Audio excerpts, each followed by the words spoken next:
પુષ્કર પટેલનું નિવેદન હાલ સામે આવી રહ્યું છે। પૂર્વ સ્ટેન્ડિંગ કમિટી ચેરમેન પુષ્કર પટેલે નિવેદન આપ્યું છે। ટીઆરપી ગેમ મામલે નિવેદન પુષ્કર પટેલ દ્વારા આપવામાં આવ્યું છે। પૂર્વ સ્ટેન્ડિંગ કમિટી ચેરમેન પુષ્કર પટેલનું નિવેદન સામે આવી રહ્યું છે। સમગ્ર મામલે એસીબીની તપાસ ચાલી રહી છે। તો 15 વર્ષથી હું કોર્પોરેશનમાં કામ કરું છું, તો મેં કોઈ અધિકારીઓને છાવર્યા નથી।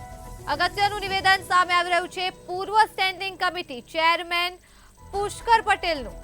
તો ટીઆરપી ગેમ ઝોનની મારી પાસે એક પણ ફરિયાદ આવી નથી તેવું પણ પુષ્કર પટેલ દ્વારા કહેવામાં આવ્યું છે। આ સાથે જ આ મામલે મારી કોઈ ભૂમિકા હશે તો મારી પર પણ પગલાં લઈ શકો છો। ખાલી વાતો કરવા પૂરતું નથી। આ બનાવ બન્યો છે એ વાતમાં કઈ છે દુઃખદ છે એવું નથી। આપણે અનુભવી શકીએ કે યાર આમાં આપણું કોઈક સ્વજન હોય તો શું પરિસ્થિતિ થાય, આની ગંભીરતા હોવી જ જોઈએ। તમે બધા છો ને એની પાસે લગભગ અમારા બધાના સરવૈયા હોય।